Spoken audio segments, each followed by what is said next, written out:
Elektabilitas PDIP sebelumnya naik dari 29,3% pada survei Juni 2020 menjadi 31,4% pada Oktober 2020. Tapi pada survei terakhir, elektabilitasnya merosot hingga 23,1. Lumayan ya, dari 31,4 anjlok ke 23,1. Sementara itu Demokrat sebelumnya turun dari 3,8% pada Juni 2020 menjadi 3,2 ya pada survei Oktober, dan pada survei terakhir meroket menjadi 8,2. Gila ya, 5% ya naiknya. Membuat posisi Demokrat berada di 4 besar.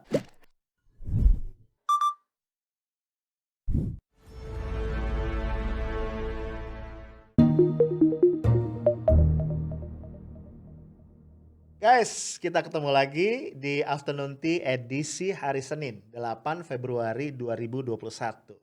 Ya, gue temenin lu ngeteh sore ini dengan satu berita menarik dari sindonews.com kemarin ya, Minggu 7 Februari 2021. Survei New Indonesia, titik 2, elektabilitas PDIP anjlok, dua partai ini malah naik. Nah, dalam kurun waktu 4 bulan, elektabilitas partai politik bergerak dinamis. Ya, kita lihat nih, PDIP masih tetap unggul, tetapi elektabilitasnya anjlok.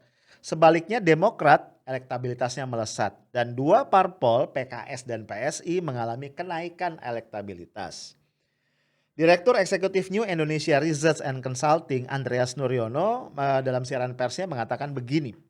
Elektabilitas Demokrat melesat, PDIP anjlok, sedangkan PKS dan PSI naik elektabilitasnya. Elektabilitas PDIP sebelumnya naik dari 29,3% pada survei Juni 2020 menjadi 31,4% pada Oktober 2020. Tapi pada survei terakhir, elektabilitasnya merosot hingga 23,1. Lumayan ya, dari 31,4 anjlok ke 23,1.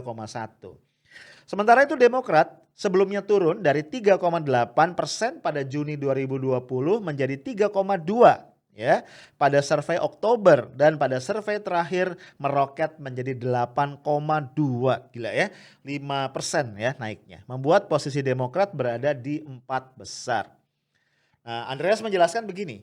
Pengungkapan kasus korupsi Bansos penanganan COVID-19 yang melibatkan menteri dan sejumlah politisi asal PDIP membuat citra parpol penguasa ini melorot tajam. Seperti kita tahu guys, PDIP ini sedang dililit oleh kasus korupsi Bansos ya. Dimulai dengan mantan Mensos Juliari Peter Batubara yang menjadi tersangka ya di akhir tahun 2020 yang lalu.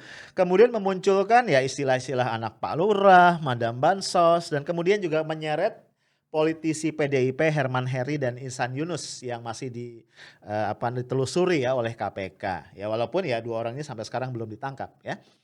Nah, parpol-parpol oposisi, khususnya Demokrat, ini menurut Andreas ya, cukup berhasil memanfaatkan kemerosotan dukungan terhadap PDIP. Nah, Andreas juga mengatakan, naiknya isu kudeta terhadap kepemimpinan Demokrat bisa jadi upaya untuk terus mendulang elektabilitas.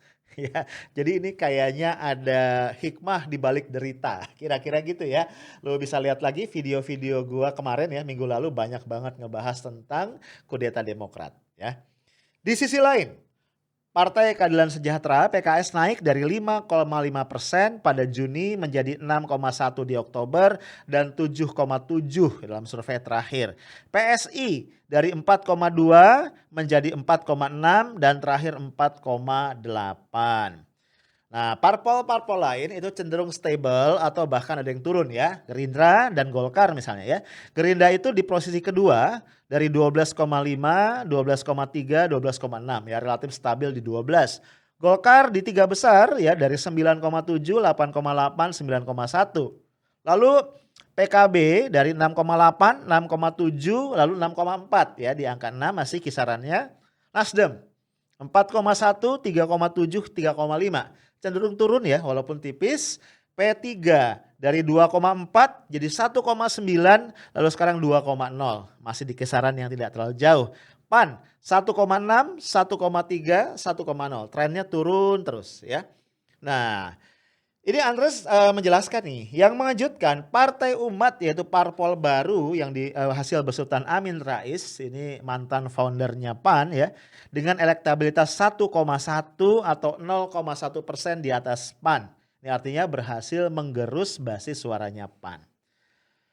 Nah guys, parpol-parpol lain ini hanya mampu meraih elektabilitas di bawah 1%. Di antaranya Hanura 0,3, kemudian 0,2 dan sekarang 0,2. Ya, Berkarya 0,3, 0,1, 0,2. Ya, parpol baru yang lain yang mulai mendapat dukungan adalah Gelora ya 0,1%. Sisanya tidak meraih dukungan PBB, PKPI, Garuda dan parpol baru yaitu Masyumi Ribon. Masih ada yang tidak tahu atau tidak jawab sebesar 19,6%. Jadi ini kalau bikin partai sendiri lumayan ya, 19,6%. Nah guys, survei dari New Indonesia Research and Consulting dilakukan pada periode 20 sampai 31 Januari 2021. Nah tentu saja hal-hal yang terjadi nih, peristiwa-peristiwa politik yang terjadi dalam kurun waktu itu akan sangat berpengaruh ya terhadap turun naik atau dinamika dari suara parpol. Ya lo tahu ya misalnya tadi gue udah singgung ya di akhir Desember ya pasti pengaruhnya masih kerasa sampai Januari tadi ada korupsi bansos yang sampai sekarang itu masih jadi pembicaraan hangat ya. Kemudian kemarin nih ada kudeta Demokrat ya. Walaupun mungkin belum masuk nih ya di dalam ini tapi atau udah ya gitu. Nah guys kita lihat ya. Kondisi PDIP ini menarik guys menurut gue. Ya, dan ini beda banget sama Demokrat. Kalau kita lihat di masa lalu, Demokrat itu pernah menjadi juara. Menjadi pemenang pada pemilu gitu ya. Tapi kemudian kita tahu ada kasus korupsi cukup besar yang membelit kader-kader Demokrat. Ya, kita tahu kemudian bahwa kondisi itu menyebabkan suara Demokrat melorot cukup tajam. Ya pertama misalnya kita tahu ya masih hangat banget, masih ingat kita tentang korupsi Wisma Atlet ya yang melibatkan mantan bendahara Partai Demokrat Muhammad Nazarudin. Nah ini ceritanya dramatis banget ya, persis kayak film-film. Karena Nazarudin ini sebelum ditangkap oleh penegak hukum pernah sampai buron ke Bogota di Kolombia. Gue kalau dengar Kolombia itu ini ya ingatnya tuh bukan korupsi terus terang. Gue ingatnya adalah apa? Narkoba ya. Kolombia tuh satu negara yang terkenal banget karena kasus-kasus narkobanya ya. Nah kemudian guys Nazarudin ternyata menyeret kader Demokrat yang lain yang waktu itu menjadi ketua umum yaitu Anas Urbaningrum di dalam kasus Hambalang ya proyek Hambalang itu tahun 2013. Gue inget banget ya waktu itu ya Anas tuh sempat bilang kalau sampai Anas itu terbukti korupsi gantung Anas di Monas. Ternyata sudah terbukti korupsi, Anas tetap digantung, malah gua denger ya kalau nggak salah itu hukumannya disunat ya dari 14 tahun menjadi 8 tahun ya. Nggak tahu entah karena kelakuan baik atau karena apa gua nggak tahu ya. Nah guys kejadian-kejadian tadi ya gue bilang itu berpengaruh banget ya ternyata terhadap suara Demokrat. Kita tahu di pemilu legislatif 2004 ya ketika Demokrat itu baru berdiri, Demokrat hanya berada di urutan kelima ya dengan raihan suara 8,4 juta. Ya walaupun dengan berkoalisi bersama partai-partai yang lain, Demokrat berhasil mendudukan ketua dewan pembinanya yaitu Pak Susilo Bambang Yudhoyono menjadi Presiden Republik Indonesia. Ya. Kemudian di pemilu legislatif 2009 ya, ini mungkin ada efek juga ya karena Demokrat sukses sebelumnya. Ini Demokrat langsung melesat meraih 21,7 juta suara dan menjadi pemenang ya di dalam pemilu 2009 itu.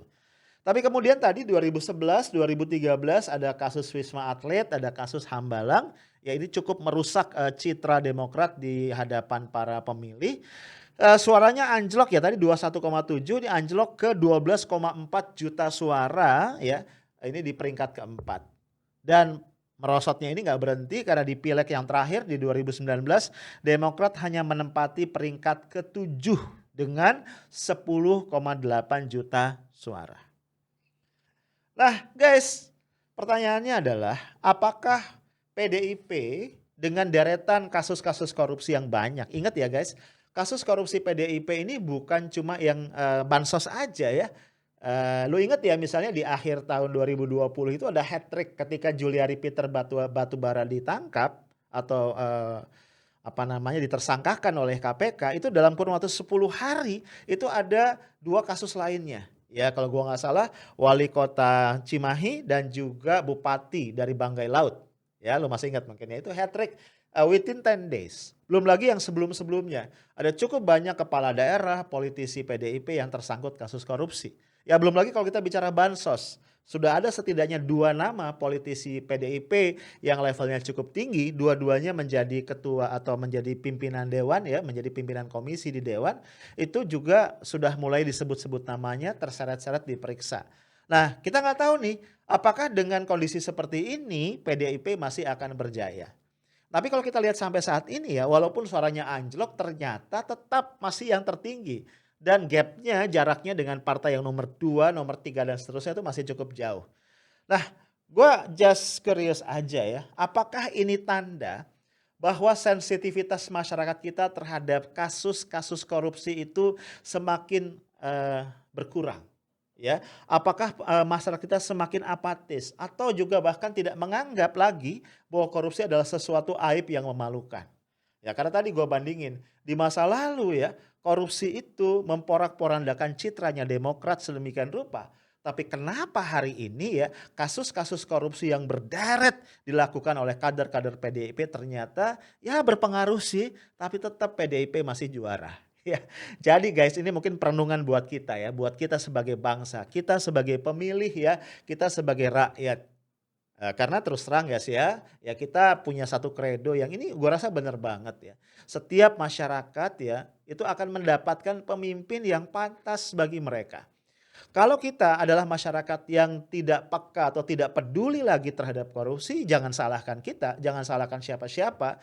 Kalau partai yang kader-kadernya korup akan tetap menang dan akan terpilih pemimpin dari mereka yang mungkin tidak bersih dari korupsi.